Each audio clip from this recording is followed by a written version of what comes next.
जय श्री राधे मित्रों। जब हर जगह से निराशा मिली तब रेवासा धाम में स्वामी जी को कैसे गले लगाया गया, सुनिए राजेंद्र जी महाराज के श्री मुख से मानवता और भक्ति का यह भावुक प्रसंग। दोनों की प्राप्ति कृपा के बिना नहीं होती है, इसलिए इस पथ में कृपा ही मूल है। यही सिद्धांत सही है। और यह कहने के बाद कहा अग्र स्वामी जी को, अब मेरी आज्ञा है कि तुम रेवासा में जाकर के विराजो। वहां तुम्हें हमारे नित्य रास का अनुभव होगा।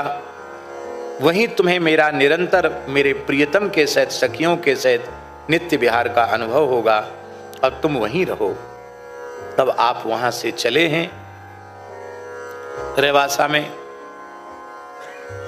लगभग 200 गाय उनके साथ थी। कितनी गाय थी? और श्री पयहारी जी ने अपने सेव्य ठाकुर जानकी नाथ जी उनको प्रदान कर दिए। जानकी नाथ जी को पालकी में विराजमान करके, और लगभग 200 गाय थी और 200-300 संत थे साथ में। पूरी जमात थी, जमात लेकर के चले हैं। अब तो पानी की सुविधा राजस्थान में भी हो गई है। पहले कोई जमाना ऐसा भी था कि लोग कहते थे महाराज घी जितना चाहो उतना खर्च कर दो, पानी हिसाब से खर्च करना, घी से भी ज्यादा कीमती पानी। ऐसा राजस्थान का इलाका था। तो संतों की जमात और श्री जानकीनाथ भगवान चल रहे थे। ऐसे रेतीले क्षेत्र में, रेगिस्तान के क्षेत्र में पहुंच गए, जहां दूर दूर तक कहीं पानी नहीं था। रेत के टीवा टीवा, जिनको हमारे यहाँ राजस्थान में धौरा कहते हैं। धौरा ही धौरा, ये तो धौरा की धरती है राजस्थान की। धौरे ही धौरे थे, पानी कहीं था नहीं। और साधु 1-2 दिन चल करके बिना खाए पिए न ठाकुर जी को भोग लगा। गाय भी प्यासी थी, क्या करें? लगा कि क्या प्राण निकल जाएंगे। अब लोगों को चलने की भी शक्ति नहीं थी। तब तक एक पर्णकुटी दिखाई पड़ी, सुंदर बगीचा दिखाई पड़ा। अब ये ध्यान में नहीं आया कि अभी थोड़ी देर पहले तक तो यहाँ कहीं कोई पेड़ पौधा नहीं, केवल रेती रेत के टीवा। और अब ये हरियाली कहाँ से आ गई? भगवान की लीला। बोले भाई हरियाली दिख रही, चलो वहां तक तो चलो। वहां गए तो एक वयोवृद्ध माताजी थी तपस्विनी वेश में। उन्होंने कहा आओ संतो पधारो, कोई चिंता मत करो, सरोवर में बढ़िया से स्नान करो, अमृत के समान मीठा जल पियो, और कोई कमी नहीं, सब राशन सामग्री यहाँ रखी हुई है। खूब प्रेम से जानकीनाथ जी की रसोई बनाओ, भोग लगाओ, पाओ, और जब तक यहाँ रहना हो तब तक प्रेम से रहो। गाय भी प्रसन्न, संत भी प्रसन्न, सब बड़े तृप्त हो गए और खूब कथा कीर्तन का सुख मिला। रात्रि को विश्राम किए। बोले हम तो आगे की ओर बढ़ेंगे, यहाँ रहने के लिए नहीं आए हैं। कल हम लोग प्रस्थान करेंगे। सवेरे जैसे ही उठे, बहुत ध्यान से सुने, जैसे ही सवेरे उठे तो सब क्या देखते हैं कि हम तो रेत में पड़े हुए हैं। ना वहाँ तालाब है, ना वहाँ झोपड़ी है, ना वहाँ कोई पेड़ पौधे हैं, ना कोई फल फूल है, कुछ नहीं वहाँ। जैसे पहले थे वैसे ही। अब आश्चर्यजनक घटना की ये क्या हो गया अकस्मात। तब श्री अग्र स्वामी जी ने रुदन करते हुए पुनः श्री किशोरी जी का स्मरण किया। हे स्वामिनी जी, ये तो आपकी ही लीला है। ये तपस्विनी वेश में, वृद्धा के वेश में आप ही पधारी। उनके पुकारते ही जानकी जी फिर से प्रकट हो गई और उन्होंने कहा अब तुम ज्यादा घूमो मत राजस्थान में, जमात के सहित रेवासा आ जाओ, वहीं तुम्हें मेरा दर्शन होगा। और फिर श्री अग्रदेवाचार्य जी महाराज जब रेवासा आए तो रेवासा में ज्यादातर बस्ती बंजारों की थी। बंजारे होते ना, बंजारे थे। और कांच का व्यवसाय करने वाले कचेरे थे, और नमक का व्यापार करने वाले भी कुछ लोग थे। और वैश्यों में वहां प्रमुखता थी कावराओं की, कावरा वैश्य थे कितने लोग। कुछ ब्राह्मणों के घर भी थे। ऐसे अपने समय में रेवासा व्यापारियों का केंद्र था, उसमें सीकर वीकर नहीं था। हाँ, रेवासा जो है वो जयपुर से बहुत पुराना है, तब जयपुर भी नहीं था। रेवासा का इतिहास बहुत पुराना है और रेवासा अपने समय में व्यापार का केंद्र रहा। तो श्री अग्रदेवाचार्य जी की प्रसिद्धि तो हो ही गई थी। वे जब वहां रेवासा पधारे तो सब लोग उनका दर्शन करने आए। उनके सेव्य ठाकुर जानकीनाथ जी का दर्शन किया। बोले महाराज यहाँ आए तो आपने बड़ी कृपा की, लेकिन यहाँ पानी की बहुत समस्या है। आपके साथ इतनी गैया हैं, संत हैं, साधु थोड़ा पानी ज्यादा ही बर्बाद करते हैं, तो टंकी 2 बार 3 बार भी दिन में भरनी पड़ती है। क्यों? इनका पानी का खर्च ज्यादा होता है। तो यहाँ तो पानी की बड़ी समस्या है, आप कैसे निर्वाह करेंगे संतों के सहित? रेवासा की धरती में नमक है। क्या है?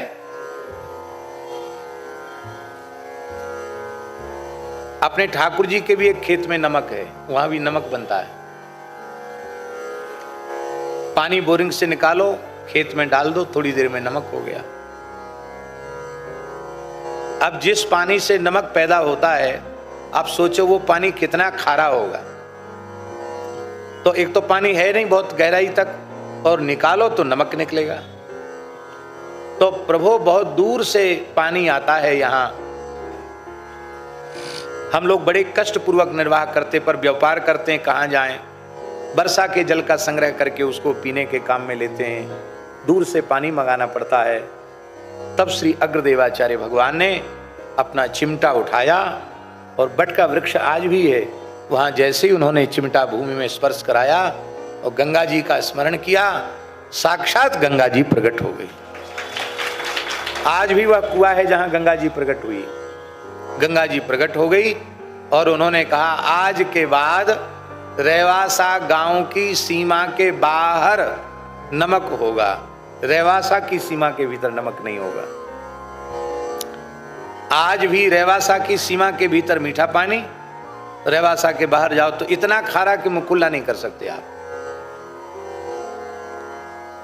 जहां पानी की समस्या थी, उस जानकीनाथ भगवान के स्थान में रेवासा मठ में 7 कुआं, अब तो कुएं बंद कर दिए गए, अब तो केवल 2 ही हैं, 7 कुआं और 1 बावड़ी। आप सोचो राजस्थान में इतना पानी कहां से आया। अब तो सब सुखी हो गए। तो पहले तो जानकीनाथ जी के लिए छोटा सा निवास स्थान, मंदिर जैसा कावरा वैश्यों ने ही बनाया था, और श्री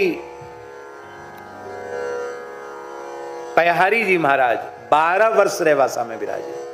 कितने वर्ष? जमात घूम के आते फिर वहीं रह जाते, 12 वर्ष तक विराजे वहां। गोस्वामी तुलसीदास जी महाराज 4 महीने विराजे अग्रदेवाचार्य जी के निकट, और वहां जानकीनाथ जी का दर्शन करके ही उन्होंने पद गाया, जब जानकीनाथ सहाय करें तब कौन बिगाड़ करे नर तेरो। ये भेंट में पद गाया। और दोहावली कवितावली में तो जानकीनाथ जी के नाम से अनेक छंद आपने लिखे हैं, दोहावली और कवितावली में। 4 महीने गोस्वामी तुलसीदास जी वहां विराजे रेवासा में।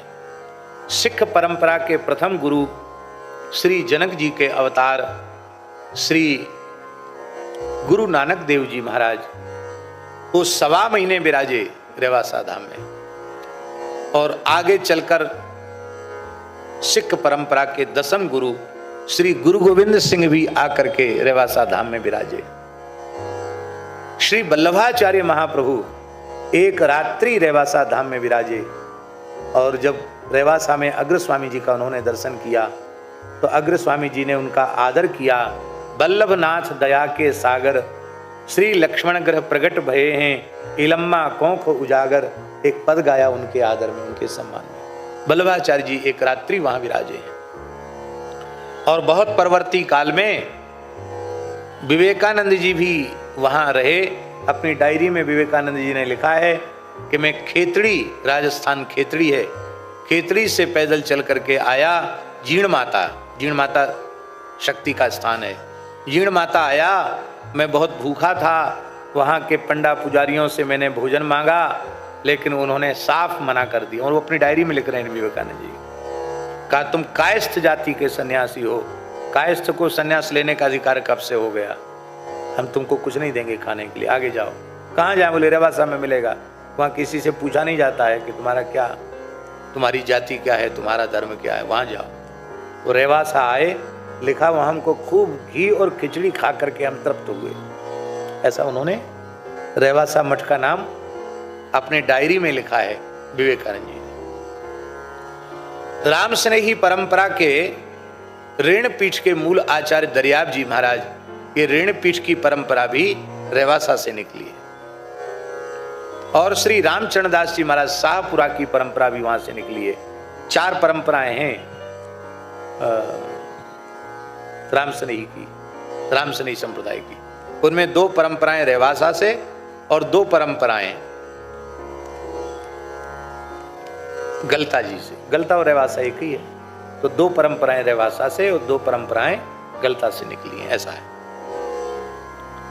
निरंजनी संप्रदाय भी वहां से निकला है और रामानंद संप्रदाय के 14 द्वारे वहां से निकले हैं। इसलिए रामानंद संप्रदाय का सबसे प्रधान पीठ और पूरे भारतवर्ष का प्रधान पीठ गलता, ये रेवासा पीठ ही है। गलता पीठ तो केंद्र है और फिर रेवासा पीठ है। और हमारे पूज्य सदगुरुदेव श्री भक्तमाली जी महाराज तो रेवासा पीठ के प्रति इतना आदर रखते थे, कहते थे हम सब लोगों का तो सबसे अधिक श्रद्धा का केंद्र रेवासा। क्यों? कि भक्तमाल ग्रंथ का प्रादुर्भाव वहीं से हुआ है। 2 ग्रंथ ऐसे हैं, एक रामचरितमानस और एक भक्तमाल। गीता प्रेस ने भक्तमाल अंक छापकर और भक्तमाल ग्रंथ छाप करके आस्तिक जगत का, वैष्णव जगत का बहुत बड़ा हित किया है। ये काम श्री खेमका जी, राधे श्याम खेमका जी और श्री विष्णु प्रसाद चांदगोटिया जी, इन 2 से हमने कहा था और इन दोनों ने एकदम कमर कस के पहले भक्तमाल अंक 2.5-3 लाख लोगों के घर में पहुंचा, फिर भक्तमाल ग्रंथ भी सब जगह पहुंच गया। महाराज जी के मन में ये भाव था, उसकी पूर्ति हुई। तो महाराज जी रेवासा के प्रति इतना आदर रखते थे कि रेवासा की का कोई आदेश आ जाए तो और सब चीजें एक तरफ, रेवासा का आदेश एक तरफ। इतना। हमारी पहली कथा जयपुर में हुई, जीवन की पहली कथा, त्रिपोलिया बाजार और तारकेश्वर महादेव के सामने। वो कथा महाराज जी को ही कहनी थी। उसी समय रेवासा महाराज पूज्य स्वामी श्री राघवाचार्य जी महाराज का आदेश आया महाराज जी से कि महाराज जी इस बार अग्र जयंती पर श्री अग्रदेवाचार्य जी का कुछ साहित्य प्रकाशन करना है, उसके संपादन प्रकाशन का कार्य आपको ही करना है। महाराज जी बोले हरिदास जी से कि आचार्य पीठ का आदेश आ गया है, अब हम लाख करोड़ काम भी मेरे लिए कुछ नहीं है, मैं उनकी आज्ञा से बाहर नहीं जा सकता। और महाराज जी उस कार्य में लग गए। बोले महाराज फिर कथा कौन करेगा? कथा का प्रचार प्रसार हो गया। बोले पंडित जी कहेंगे। हमको पंडित जी कहते तो पंडित जी कहेंगे। तो हमको इस तरह से पहली कथा कहने का अवसर। ये बात 1991 की या 92 की होगी, अनुमान है। तो इस प्रकार से वो रेवासा बहुत मुख्य पीठ है। और अग्रदेवाचार्य जी महाराज ने भी देह त्याग नहीं किया, सदैव निकुंज गमन किया। उसके बाद पीठ पर श्री स्वामी विनोद अली जी महाराज विराजमान हुए। नाभाजी तो जीवन भर वहां विराजे ही, पर पीठ पर विनोद अली जी विराजमान हुए। विनोद अली जी, इनका जीवन चरित्र बड़ा विलक्षण हुआ। 180 वर्ष तक ये विराजे। कितने वर्ष तक? सदैव। और इनके समय में सारे संपर्क संबंध टूट गए, क्योंकि ये इतने अंतर्मुख हो गए निकुंज रस की उपासना में कि उनको अपने शरीर का ही होश नहीं रहता था। संसार के व्यवहार में तनिक भी रुचि नहीं थी। नेत्र उठाकर किसी स्त्री पुरुष की ओर देखते ही नहीं थे। आप लोग कहेंगे कि फिर इतने बड़े मठ का व्यवहार कैसे चला होगा?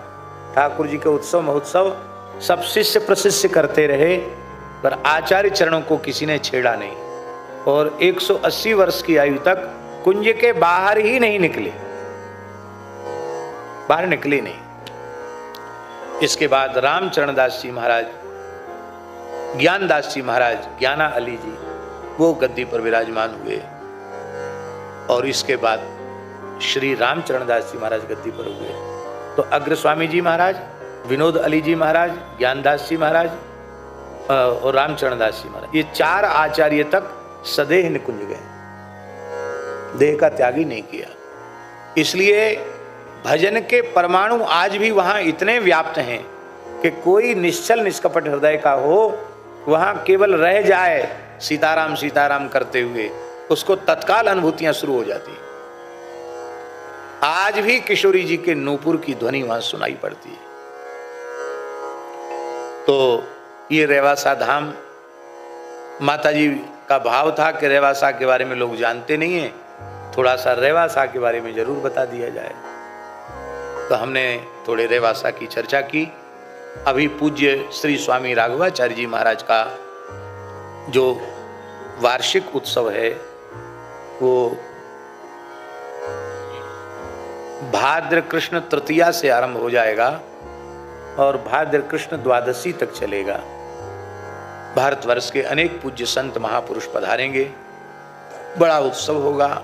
आप लोगों से भी आग्रह है कि आप लोग भी आइए, क्योंकि वो स्थल इतना बढ़िया है। वहां से जीण माता 8-9 किलोमीटर है, शाकंभरी बिल्कुल निकट है, खाटू श्याम 20-25-30 किलोमीटर खाटू श्याम है, सालासर भी वहीं के निकट ही है, सबके बीच में है। सालासर, खाटू श्याम, जीण माता और शाकंभरी इनके बीच में है।